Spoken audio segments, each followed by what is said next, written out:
video paylaşmışam. Ona bəziləri yazıblar yapay zekadır. Mən heç vaxt yapay zeka paylaşmıram.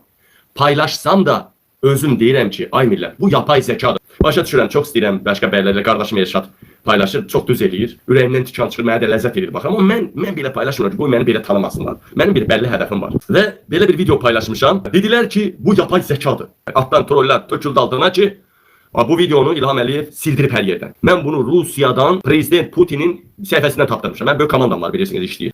Mən video paylaşdım, 320 bin adam baxdı. Haqsızlığa susmanın şortunda. Bu da 320 bin adam. Bu 320 bin adam baxaq görək nəyə baxdı və nə yazdı. Baxın deyər, qaça-qaça gəlir. Baba, qaça-qaça gəlir.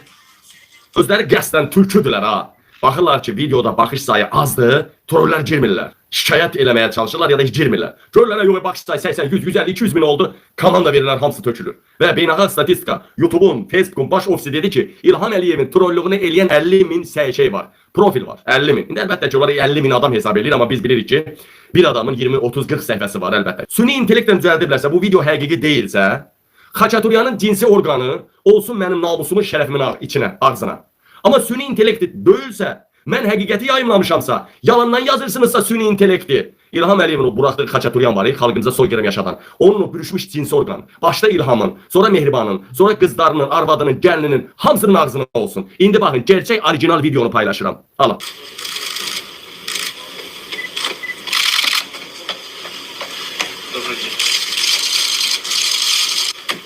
Kaçmadı, bakın. Bak, kaçır bak. Bu nəyin sürəti? Qaçır. Mən yalan video yaymıram. Yarasa. Belə şeylər çox paylaşırlar. Yarasadır, hər nədirsə. Deməli, nə deyirlər? Emin Hüseynovla bağlı sensasiya. 6 il əvvəl ermənilərdən güya pul alıb. Bax, Emin.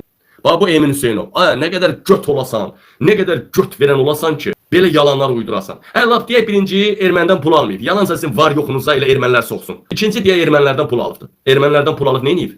Xaçaturyanı Emin mi buraxdı? Tozdakı ən axırıncı strateji yüksəkliyi Emin mi verdi? Sülhə Emin mi qol çəkmir? Ayı 95, 92 demir amma ayı 95 yanacağı Ermənistanda 67 qəpiyə Emin mi satdırır?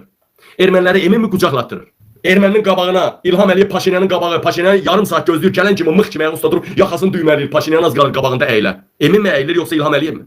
Hökumətin başında olanların yarıdan çoxu ermənidir, vilayətin anasından belə. Yarıdan çox məmurların anası, arvadı ermənidir. Emin mi eləyir? Ha? Niyə Xarici İşlər Nazirindən danışmırsınız? Odur. 2 dənə oğlu erməni qız aldı, hərəsi 4 milyonluq Amerikada villada qalır. 4 milyon dollar hərəsi. Göstərində Emin hər halda ermənidən pul alıbsa, Emin ermənidən maliyyələşibsə, hər halda onun qardaşı toyuq ayağı yeməz. Bir qarnını aç, bir qarnını tox görsə, hər dəfə Mehman Hüseynov eyni paltarda çıxır. Yəni onun projektoru ala bilmir ki, bir düzəməlli işıq salsın. Allah lənət edir. Gecə saat neçədir? İndi efiri birazdan tez bitirməliyəm.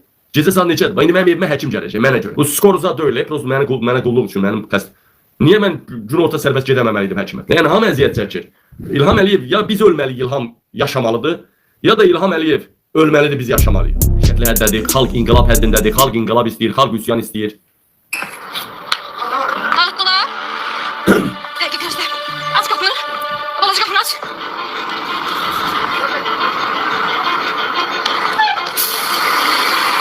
Bana evimi dağıtırlar.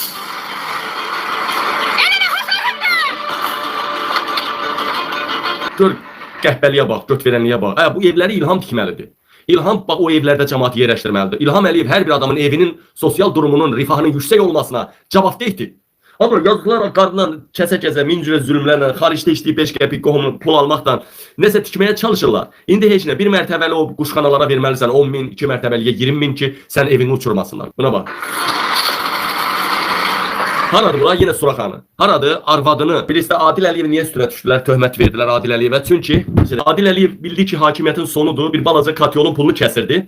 Və bunu bilən kimi Bakı şəhərinin obşu icra başçısı prezidentin göstərişi ilə Katyola vaxtında pul versin deyə buna töhmət verdilər Adil Əliyevə. Adil Əliyev də nə elədi? Vəhşi kimi töküldü cəmaatın evlərini sökməyə. Həm Katyolun pulu düzəlsin, həm də əlavə pul düzəlsin. Adil Əliyev bilirsə kimdir? Arvadının birbaşa ağzında gül oğlanın mıxını, daşşaqlarını tutan adamdır Adil Əliyev.